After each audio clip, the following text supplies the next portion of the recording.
I'm somewhat academically related to Pete, so I'll try to not be redundant, but I do want to start with a little bit of some thoughts on what I think an evolutionary anthropological perspective might add to the conversation above and beyond kind of culture changing, the possibility of things like cultural group selection that enable larger scale cooperation. And then I'll move on to a case study that might illustrate some of the benefits. Yeah, so this is a picture that I took at the field site where I've been working for over 10 years now in the Peruvian Altiplano, and I'll return to it to try to convince you that it's a great case study for thinking about some issues related to kind of particularly ethno-linguistic identities and how our psychology is designed or how it thinks about these kinds of groups. But as I said, I want to start first by talking about some features of evolutionary approaches that I think might add to the conversation before turning to this case study to address these two main questions of whether humans privilege language boundaries when thinking about who to interact with, predicting other people's behaviors, etc., over other kinds of group boundaries that we might form, and whether ethnic phenomena are kind of results of unitary phenomena, either unitary evolutionary processes, be they genetic or cultural, and also unitary psychological phenomena. And I think I'll skip the third part in the interest of having your feedback. Okay, so there are two main features that I want to focus on that I think evolutionary approaches add. One of them is that it motivates endogenizing everything. And of course, that's a horrible nightmare, but I'll give you an example of where I think this can be useful. And then I'll think that it also lets us consider how being a cultural species, how humans as a species, all of us, are cultural by nature, and how this has affected the functionally different kinds of games that we play across group boundaries. So this is just a brief example of a discipline that I think can stand to endogenize some more motivations. And Deborah's going to have to correct me if I mischaracterize social identity theory, but there's this intellectual field in social psychology that started off in the 1970s when Teifel and his colleagues brought people into the lab, put them into arbitrary groups on the basis of things like whether they liked Kandinsky or Klee, without naming names, and then showed that they demonstrated biased allocations, costly biased allocations towards in-group members that were based on these arbitrary traits. And it's a huge field now, and Deborah knows much more about this than I do, but it includes evidence that, for example, it could even be a random toss of a die or toss of a coin, flip of a coin, that promotes these new identities, even when people know that they're arbitrary. So what's going on here? Why? And usually the social identity theorist answers to this has something to do with our own self-esteem being linked to our group self-esteem, or the esteem that people have for groups. And so we want our groups to look good, we want our groups to be good in order to increase our own self-esteem. And as an evolutionary social scientist, I think we should push further and ask, no, but why? Why is that the structure of our self-esteem psychology? Why is our self-esteem affected by the self-esteem of other individuals in the group? And why should we want even the notion of self-esteem, individuals wanting self-esteem to be high is a bit puzzling from an evolutionary perspective, because it might guide you towards doing things that you shouldn't really be doing if you don't have an accurate perception of your own situation. So it's a bit of a puzzle, and I'm willing to bet that if you try to make this a paradigm that could work with chimpanzees, it wouldn't really work, and that chimpanzees don't care about their self-esteem, although there are some evolutionary models of why you might get overconfidence to evolve in order to convince other people. So that's a slightly different pathway. So if you ask me why these things are happening, it has a lot more to do with norm enforcement and people being incentivized by institutions or by others in their groups to think highly of their groups or be pro-social towards their groups. I think that's more in line with what we know of evolutionary processes and our evolutionary history. So endogenizing things like self-esteem, like why we care about self-esteem, or even why the group's boundaries that we care about form. The second thing that I think is useful is considering how a cultural species affects the games that we play. And so much of my research is motivated by recognizing that in all societies, we mark ourselves into symbolically structured, symbolically marked social groups that are quite variable, but that is something that identifies us as a species, right? So just for the sake of clarification, I'm going to use the word ethnic group to mean symbolically marked groups of people who share cultural attributes such as institutions, norms, or skills. And that could vary quite a lot in terms of what those attributes are. And I shy away from thinking that gender is usually structured along these lines, although it's an interesting question that in contemporary societies, gender tends to, or can acquire these kinds of features as well. And if we compare that to the situation in our closest relatives, Pete kind of alluded to some of this already, it's quite different, right? I'll point out that here's a picture of one of these border patrols that common chimpanzees do engage in, so they are cooperating for the sake of kind of reproductive or territorial benefits, and these are all males. So there is intergroup aggression, and in chimpanzees, the groups are more clearly defined than in human groups. So this is true for all non-human primates. Groups are defined as co-residential units, but critically, they're not marked. There are few cultural elements that correspond to that boundary. You know, chimpanzees do have cultural transmission, some social learning, but it's way fewer traits, and it's unclear that they use any of that information for making social interaction choices. There is very little evidence coming out now that migrating females do acquire the cultural traits of the new group, but it's unclear that they would have been ostracized. They definitely wouldn't have been ostracized otherwise, right? And it's unclear that that really matters in terms of their social interactions. Another critical difference I alluded to here is that females tend to emigrate at reproductive maturity, and humans don't necessarily do that. And they do engage in intergroup aggression, so critically that's not kind of the critical difference between human groups and chimpanzee groups or non-human primate groups. Although our other closest relative, the bonobo chimpanzee, we're equally related to them, and they don't really do that, for what it's worth.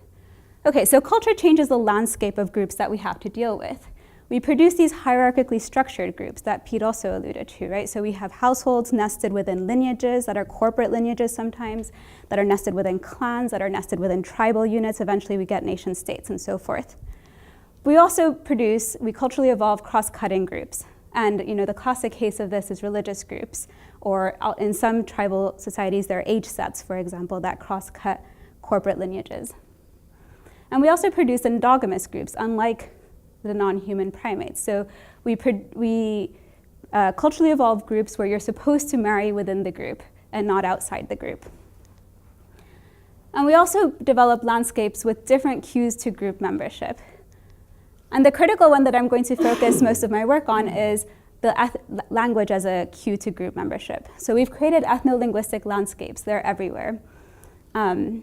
This is a map of Papua New Guinea, which is one of the most linguistically diverse places on Earth today. But it serves as, and in fact, these are language families. These aren't just like language blobs. These are groups of languages. And it serves as a reminder that we probably lived in a much more linguistically diverse context before so many empires have kind of homogenized language and produced so many language extinctions. And I want to ask the question of whether humans have privileged language boundaries for organizing social group phenomena. And there are many reasons why we might think that. So in the historical and the ethnographic record, language boundaries are often ones that correspond to risk management boundaries. They correspond to risk pooling boundaries. They correspond to boundaries of reciprocity, endogamous boundaries.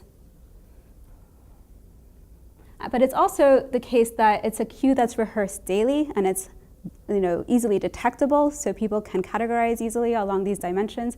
And Pete already mentioned that there's a lot of research that children prioritize it for a lot of social phenomena.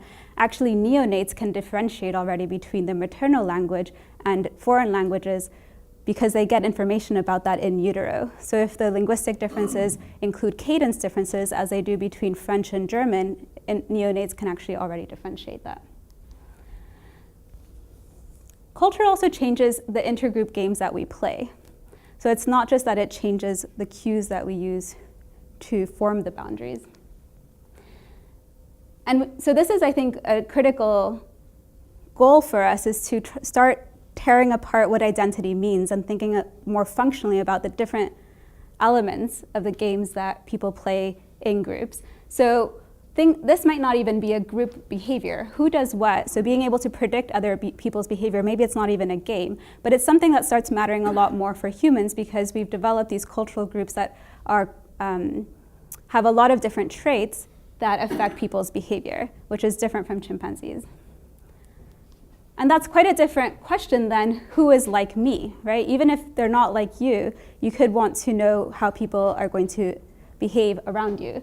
And who is like me is particularly critical for playing coordination games, even if you're not necessarily going to cooperate within your group, but just being able to have the same expectations as other people around you.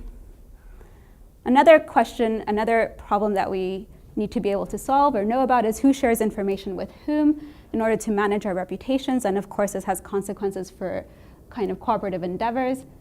And that could be separate from who endorses the same moral norms as us.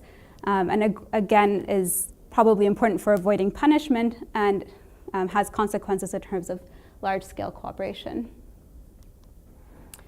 So through cultural evolutionary processes, I would argue, we produce these new ethno-linguistic landscapes. And this forms part of the ecology now for humans, or the social ecology, that has consequences for how we reason about different group boundaries, has consequences for our psychology. And I'm going to suggest that we should really be thinking about this landscape as kind of different functional features. There has different functional features that corresponds to different possible reasoning elements or psychological elements. So for example, the boundaries that correspond to punishment institutions might promote in-group altruism, but it need not be the same boundaries that cluster other kinds of norms.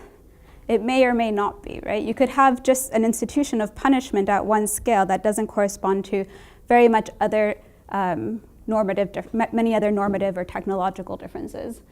But these norm clusters might really be useful for promoting stereotyping or essentialism if it allows you to predict a lot of behaviors of others.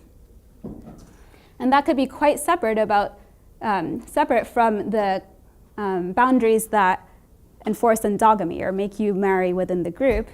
And you would expect that those kinds of norms would promote beliefs that identities are stable, because parents are going to give rise to children who have the same identities as they do.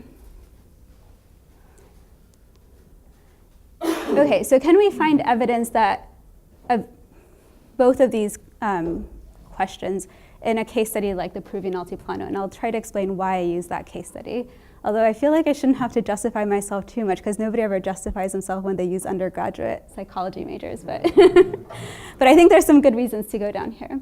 So two main research questions I wanted to address there are whether ethnic phenomena are products of a single or distinct evolutionary processes. I'm somewhat agnostic about the extent to which they're genetic or cultural evolutionary processes, but I do try to use developmental evidence from children and adults to try to tease apart the extent to which socialization and kind of predispositions might matter. It's a tricky endeavor. And then, do humans privilege linguistic boundaries when learning about, interacting with others for these various different kinds of tasks? And so one justification for going down to the Altiplano is that most of the research that we do conduct is in very linguistically impoverished parts of the world. This is data from, I didn't make this map, but this is data from Ethnologue, and it's not really the best diversity measure, but the area of countries here is scaled by how many languages are spoken in that country. So you see that places like Papua New Guinea, Indonesia, Nigeria, Mexico have much more linguistic diversity than places like Europe and North America, where we conduct most of our research. And it's, again, a reminder that we've probably been experiencing language extinctions in these areas more so than in other areas of the world, and that richer linguistic diversity was probably an important feature of human social experience for much of our history. So yeah, I work in the Peruvian Altiplano down here on the border between the border with Bolivia. And I'm going to preview some of the results so that hopefully you'll see why I'm asking the questions that I do and use the methods that I do. So I'm only going to be looking at kind of the psychological and behavioral, potentially you could say adaptations, but we could just call them phenomena, and specifically these three. So do we see evidence of language boundaries, for example, or different kinds of boundaries motivating in-group altruism, stereotyping, and beliefs about stability? And I'm going to ask this using different methods with adults. And I find that, in fact, the boundary motivating in-group altruism is predominantly communities, not the language boundary. The boundaries promoting stereotyping are predominantly market integration differences, or those corresponding to market integration differences. Again, not language. And in fact, if you want to call essentialism this idea that identities are stable and immutable and inherited intergenerationally, they don't hold that belief for any identity that I could find. Probably gender, but again, I think that's a different question. Mostly because we're co-resident, all communities are co-residential with females and males, and females can't reproduce themselves, males can't reproduce themselves, so I think that changes the dynamics. And if you look at what children are doing, we find somewhat weak evidence that, some evidence, this one's a bit weak, that the language boundary is something that they privilege for all these phenomena. So it seems like it might be something that's developmentally privileged, but then that can culturally evolve to map onto any boundary, depending on the functional affordances of the landscape. Okay, so I'll use this as my kind of outline for the remainder of the talk. So I was trying to find when I started off on this work, I was trying to find a place, admittedly, where they spoke some Spanish, because I already had that under my belt, but also that provided a strong test case for hypotheses about the importance of linguistic boundaries. And I'll suggest to you that this is the case in the Peruvian Altiplano. So I went to Puno, to a rural area where there are Quechua and Aymara speakers, and this is the site, Watasani, where I ended up. And Quechua and Aymara are two completely mutually unintelligible languages. They're probably not in the same language family, but linguists debate that. These are a bit arbitrary distinctions, right? What is a language family? But everybody under age 50 speaks Spanish, and in fact, most of the people that were non-Spanish speakers, and usually older, spoke Quechua and Aymara, or some extent, so that language is not an impediment to interaction. And there have been arguments that perhaps we have been much more multilingual in the past than we are now, suggesting that kind of the simple argument that language just reduces coordination is maybe insufficient. This is not to mention that places like Serbia, Croatia is great counterpoint to this, because Serbian and Croatian could probably understand each other if they wanted to, right? So it's not that linguistically different, but it is a religious divide, importantly, and one that produces a lot of hostility. So this is where I was based, and as you can tell, it's on the Quechua-speaking side. The yellow is going to be Quechua for most of this talk. On the Quechua side of this river, so the river is kind of like a Schelling point, but the closest communities to the town are Aymara-speaking, and the high school in town is about evenly split between Quechua and Aymara-speaking students. Yeah. So the groups that speak Quechua and Aymara, are they otherwise, do they look similar? Yeah, so that's why it's so great, and I'm going to get to that. So they engage in mostly agropastoralism, but there's also some market integration differences between them that cross-cuts the language boundary. But this is exactly why I think it's such a strong test case for our hypotheses. So contrary to many of the language boundaries that we think about produced by large-scale or long-distance immigration in the US or in Europe, there is no racialized difference. They can't tell each other apart on the basis of morphology alone. People from the cities think that they can, but I think they're picking up on larger regional differences, not what's happening locally. There's no power differential between them, so they're both on the more disenfranchised side of the kind of rural indigenous versus urban mestizo divide. And if you think of power differences in terms of numerical differences, well, the Quechua are more numerous in Peru, but if you look at more local political boundaries, it switches, and the Aymara are more numerous. So it really depends on scale which one has a numerical superiority. Furthermore, neither of them is like a migrant versus an immigrant population versus a native population. They've both been there, as far as they think, time immemorial. We actually know that the language is kind of migrated here from further up the coast. But they don't have this immigrant versus native distinction. And finally, this market integration difference is an important way of organizing their lives that cross-cuts the language boundary. So for all those reasons, I think we kind of have deconfounded some of the things that often go along with language differences. What's another marker that cross-cuts language? Wouldn't that be the test to see if children, for example, favor languages that... Yeah, I'm going to do that. Okay. Yeah. Okay. Yeah. Just thinking about skin color or something like that, then you would compare things that... So I'm going to, I could potentially, I have some data that might speak to that, but I'm definitely going to show you evidence that children privilege language over market integration, even though adults don't. Okay. So it's kind of, I think it's getting at that. It's exactly this. It's just thinking that in this specific case, it is the marker that cross-cuts language, or the group difference is market integration. Mm-hmm. Maybe if in another context it was something potentially stronger than that, Mm-hmm. with this skin color, then maybe you wouldn't have found the same result. This is what I'm kind of wondering. It's possible. I have some data that I could analyze where I varied kind of the incidentally varied skin tone. So I could see if that was an important difference. But Pete actually alluded to some research by some of our colleagues that looked at racial differences in the American and South African context, where it's like black skin tone and all the other kind of phenotypic differences, and white skin tone and all the other phenotypic differences, and cross-cut that with linguistic information. They were looking at different outcomes, but they showed that they preferred friends on the basis of language over That's interesting, because that's exactly race. the counterexample I have in mind. Yeah, no, so more than language in that case. And it looks like not so much. So to differentiate what I've done to that evidence, they found it for friendship preferences, and they found it for who they would learn from and who they would accept a toy from. And I'm going to look at some other outcomes. Mm-hmm. In the back. Yeah, so that a little bit. I might miss something. So if we just can't really tell whether they are, there's basically no difference in all the other aspects. Why do they speak different languages? Yeah, it's an interesting question. So Quechua got to this area with the Incan expansion originally, so an empire expansion from the 14th, 15th century, 16th century also.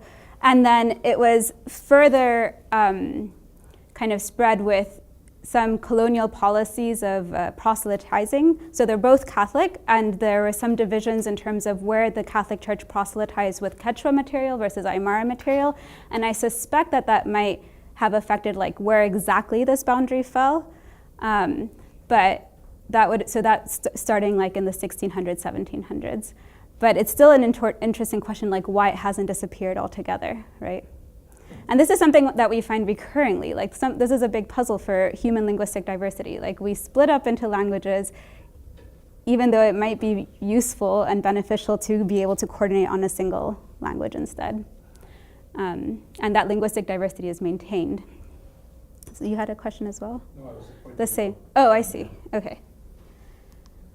So this is a closer look at what Aymara speakers in the same town as Quechua speakers look like. There's a little bit of a difference in terms of color. So the Aymara women are thought to use more colorful outfits. It's a small difference, overlapping distributions.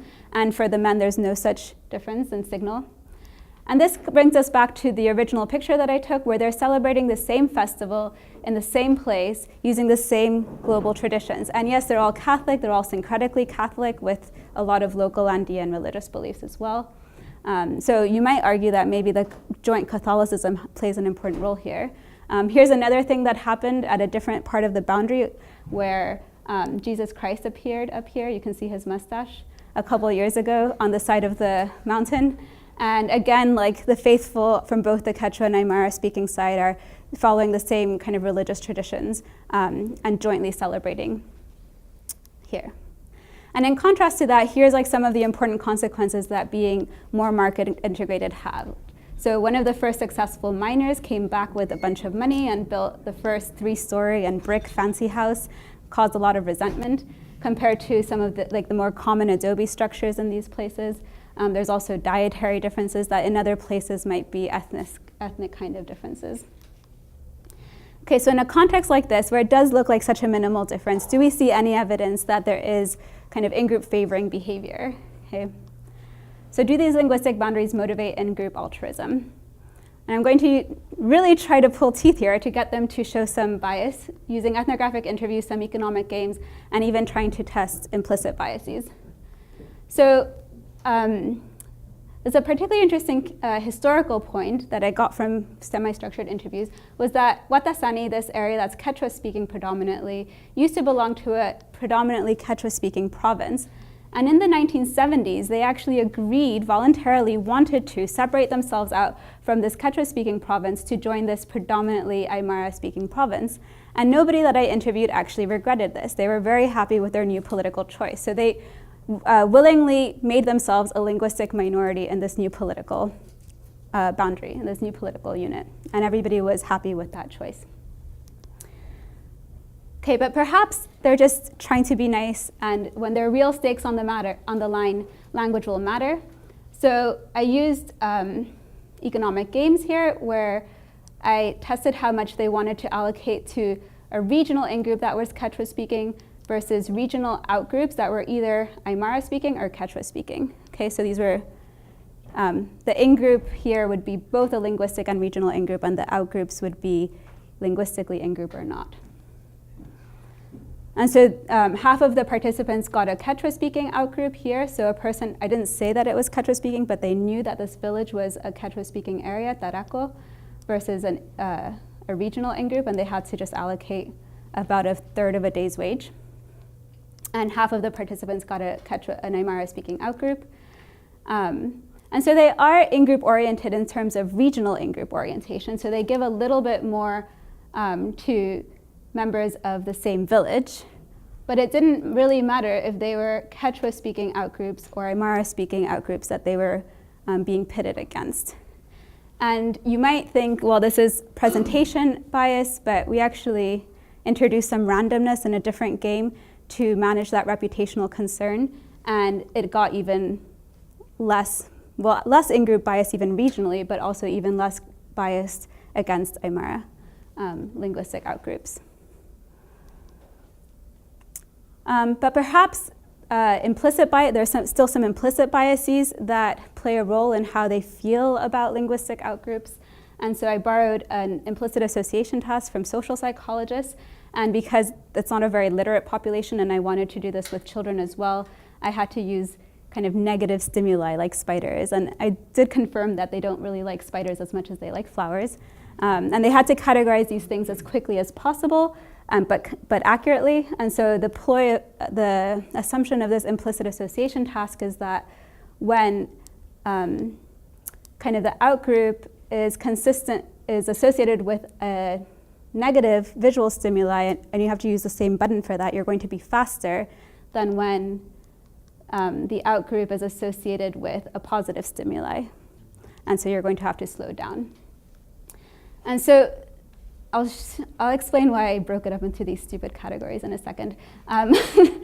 But if anything, we see that it decreases with age, the extent to which they show an implicit in-group bias.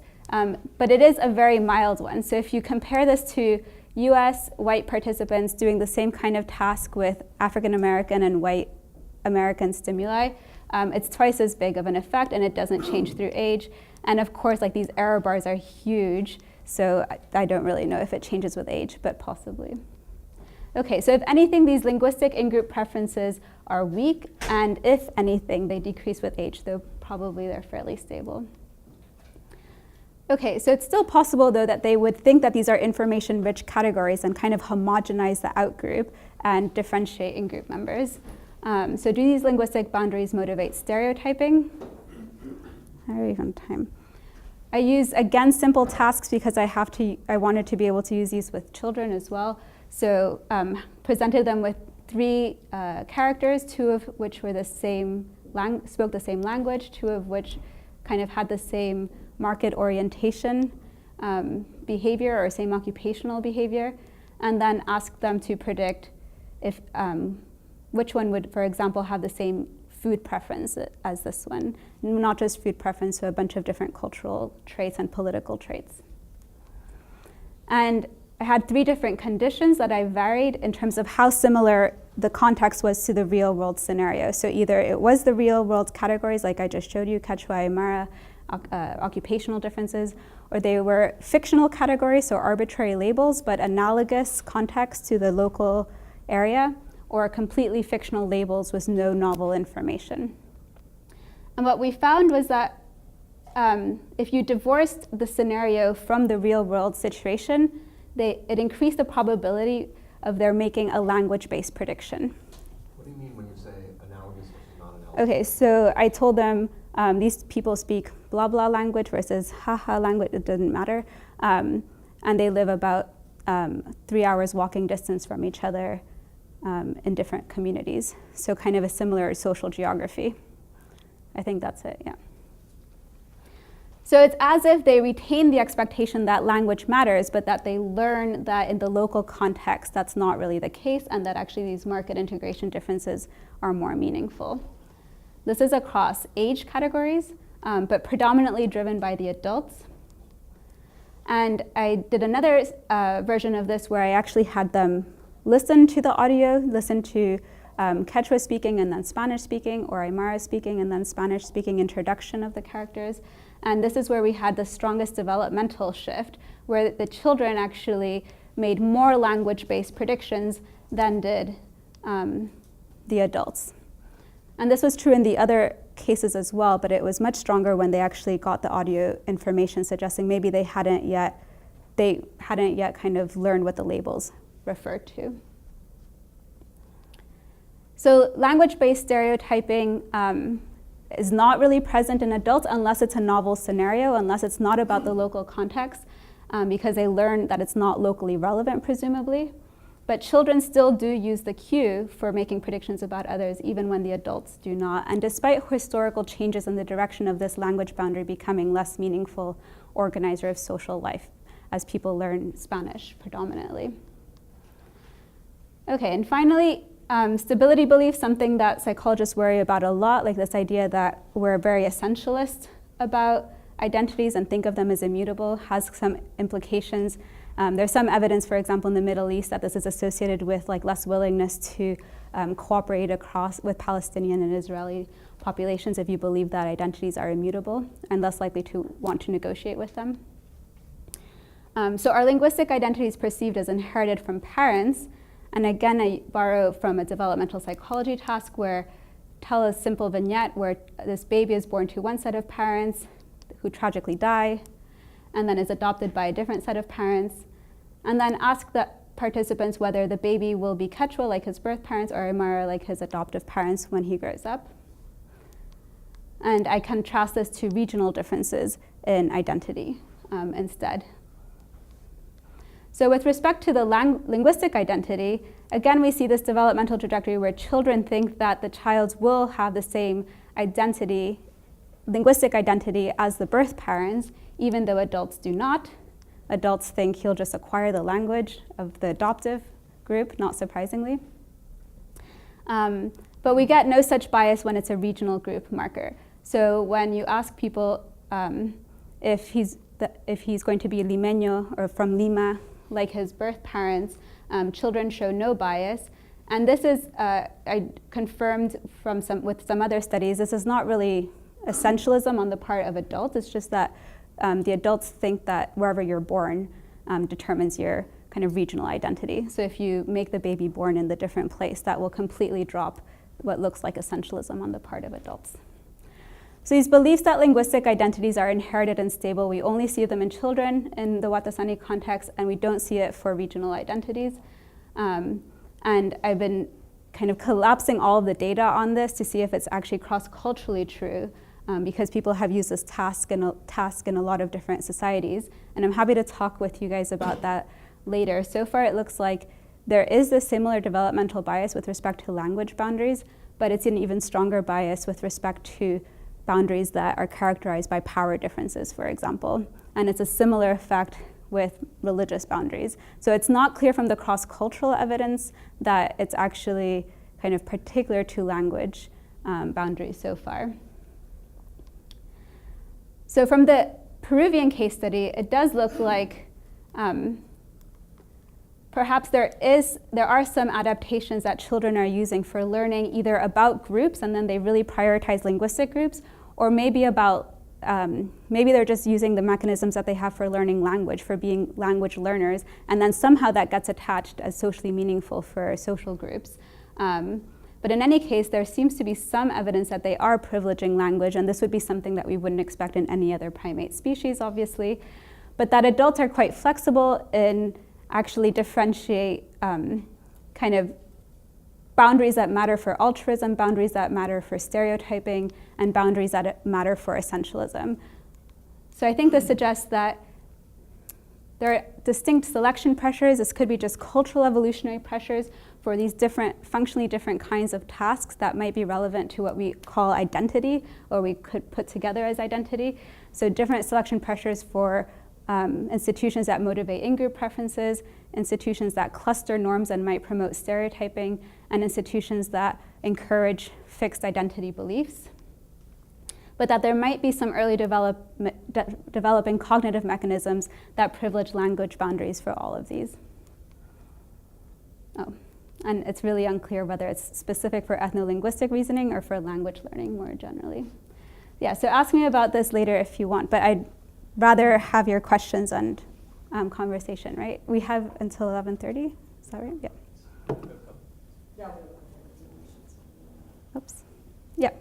Could you say a little bit more about the experience of the children as they're growing up? You said the school was integrated linguistically. But at what age are they entering the school? It sounds like a very simple story that they come into school, yeah. They become more increasingly integrated outside of their language group as they're growing right. older, and they begin to realize that there are these other right. like language isn't really the differentiating factor right. in their communities. Yep. But when they're younger, they might just not have the exposure. Yeah, now that doesn't explain why language is salient right. then, but it can explain why it becomes less so. But right. at what age are they really beginning to become more integrated in a multi-language? Yeah, so it's really high school when it becomes that 50-50 split. So in elementary school, there are some, well, first of all, they get like a huge dose of Spanish speaking all of a sudden when they enter elementary school.